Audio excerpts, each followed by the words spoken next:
सलाम। कड़ा सोचो अथव त असांजे चौधारी ही जेका ज़िंदगी आहे वो आख़िर कम कीअं थी करे। ख़ैर, अॼु असां गॾिजी उन्ही साइंस जी दिलचस्प दुनिया में घड़ंदासीं जेका असांखे ॿुधाई थी त ज़िंदा हुजण जो असल मतिलबु छा आहे। अचो त सिद्धू हिकु सवाल सां शुरू करियूं। ज़रा सोचो, हिकु अहिड़ो नंढड़ो जानदार जिनखो अख सां बि नज़र नथो अचे, यानी हिकु बैक्टीरिया, ऐं ॿी तरफ़ दुनिया जो सभ खां वॾो जानवर, हिकु नीरी वहेल। इन्हनि ॿिन्ही में भला कहिड़ी शइ हिकु जहिड़ी थी सघे थी? हैरान थी विया न? जवाबु लकील आहे हयातियात जे इल्म में, ऐं इहो ई वो राज़ आहे जिन तां अॼु असां गॾिजी पर्दो खणंदासीं।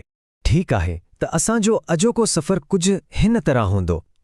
पहिरीं असां ॻाल्हाईंदासीं त ज़िंदगी आहे छा, पोइ ॾिसंदासीं त ज़िंदह रहण जा असूल कहिड़ा आहिनि। उन खां पोइ जीवत जी दुनिया जे नक्शे ते नज़र विझंदासीं ऐं ॾिसंदासीं त हयातियात जो ॿिनि साइंसुनि सां कहिड़ो लाॻापो आहे, ऐं आख़िर में उहो ॼाणंदासीं त ही सभु असांजी दुनिया में केतिरो अहम आहे।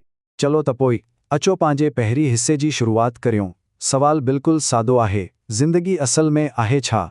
हे उहो ई सवाल आहे जेको असांखे वापसि इन्हे बैक्टीरिया ऐं वेहिल जी गॾियल कहाणी ॾांहुं वठी वेंदो।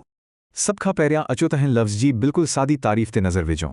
हयातियात यानी बायोलॉजी साइंस जो उहो शोबो आहे जेको हर क़िस्म जी जानदारनि जो मुतालो करे थो, भली उहो को ॿूटो हुजे, को जानवर हुजे या को बिल्कुलु नंढड़ो जीव। ही असांजी ॻाल्हि जी शुरुआती जाइ आहे। ऐं मज़े जी ॻाल्हि त ही आहे त लफ़्ज़ बायोलॉजी पाणी पंहिंजो मतिलबु ॿुधाई थो। ही असल में ॿ यूनानी लफ़्ज़नि मां निकितल आहे, बायोस जंहिंजो मतिलबु आहे ज़िंदगी, ऐं लोगोस जंहिंजो मतिलबु आहे मुतालियो। सो सिधी सुनण ॻाल्हि आहे त ही आहे ज़िंदगीअ जो मुतालियो। ॾिसो केतिरो न सादो ऐं वाज़े आहे। हाणे सवाल इहो थो अचे त आख़िर इहे कहिड़ा उसूल आहिनि जेके कंहिं बि शइ खे ज़िंदह करार ॾियनि था। उहो ई असांजे ॿिए हिसे जो मौज़ू आहे। ऐं सम्झो त ही ज़िंदगी जी राण जा क़ाइदा आहिनि। इहे क़ाइदा जेके हर रांदीगर ते लागू थियनि था, पोइ चाहे उहो केतिरो बि नंढड़ो हुजे या केतिरो बि वॾो। ही आहे उहा चेकलिस्ट जेका साइंसदान इस्तेमालु कनि था, उहो तय करण लाइ त कोई शइ ज़िंदा आहे या न। मिसाल तौरु, छा उहा शइ ग़िज़ा खाए थी? छा उहो साह खणे थो, तवानाई पैदा करे थो, उनजी वाध वेझ थी? छा उहो पंहिंजे माहौल खे महसूस करे थो ऐं उनजो जवाबु ॾिए थो? ऐं सभ खां अहम ॻाल्हि, छा उहो पंहिंजो नसिल वधाए सघे थो? बस इहे ई हे ख़ासियतूं आहिनि जेके हिकु नंढड़ी बैक्टीरिया ऐं हिकु वॾी वेल ॿिन्हिनि खे ज़िंदह जे दर्जे में आणनि थी। ठीकु आहे, असां ज़िंदगीअ जा असूल त सम्झी वियासीं, पर हाणे सवाल इहो आहे त ज़िंदगीअ जूं त लखीं शक्लियूं आहिनि। इन्हनि सभिनीनि जो मुतालियो आख़िर कीअं कजे? असांजो टियों हिस्सो इन्हे नक्शे बाबति ई आहे, उहो नक्शो जंहिंजी मदद सां साइंसदान हयातियात जहिन वॾे दुनिया खे मुनज़्ज़म कनि था। सभ खां पहिरियों हयातियात खे टिनि वॾनि हिसनि में विरायो वियो आहे। हिकु आहे ज़ूलॉजी यानी जानवरनि जी दिलचस्प दुनिया जो मुतालियो। ॿियो आहे बोटनी जेका बोटनि जी सल्तनत बाबति आहे। ऐं टियों आहे माइक्रोबायोलॉजी। ही असांखे उन्हनि लखियुनि नज़र न ईंदड़ जानदारनि जी दुनिया में वठी वञे थी, जीअं बैक्टीरिया वग़ैरह।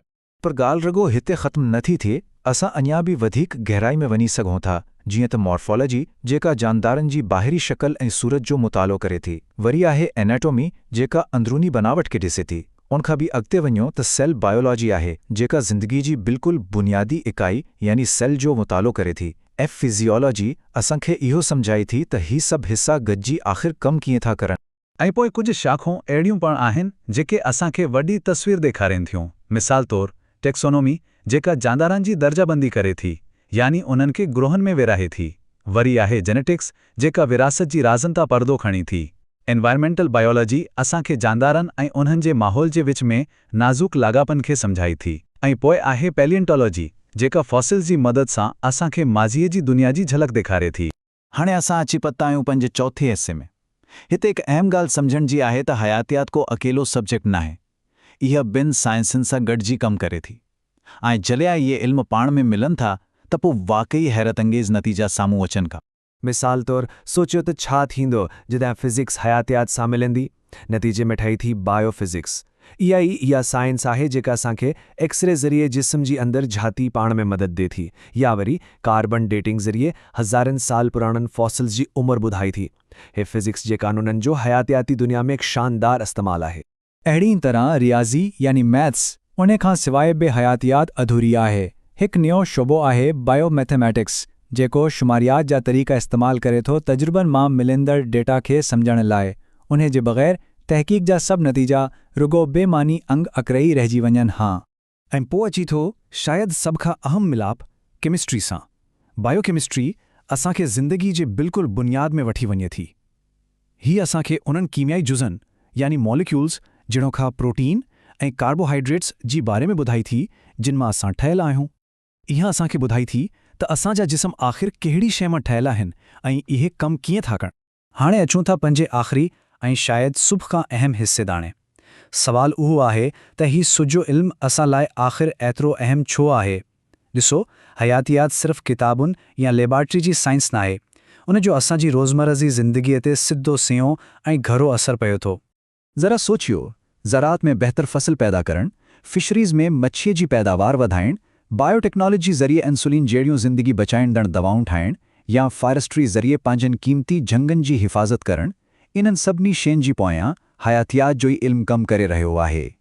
ऐं उहो ई सबबु आहे जो हयातियात जे ॼाण अॻिते हली केतिरनि ई बहितरीन कैरियर जा दरवाज़ा खोली थी।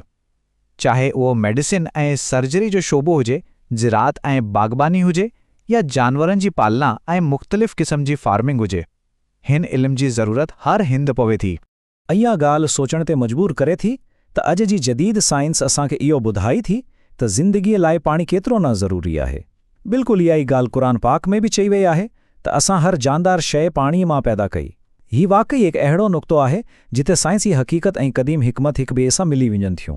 सो आख़िर में असां वटि हिकु तमामु वॾो सुवालु आहे। हयातियात जीअं असां ॾिठो ज़िंदगीअ जो मुतालियो आहे जीअं अॼु आहे, पर हाणे जिन्हें असां जीन्स में तब्दीली आणणु ऐं हयातियाती अमलनि खे पंहिंजे मर्ज़ी मुताबिक़ कंट्रोल करण जी सलाहियत हासिल करे रहिया आहियूं, त सवाल इहो थो उथे त मुस्तक़बिल में ज़िंदगीअ जी शक्ल आख़िर कहिड़ी हूंदी। हीउ हिकु अहिड़ो सवाल आहे जिन जो जवाबु शायदि ईंदड़ नस्लनि खे ॻोल्हणो पवंदो।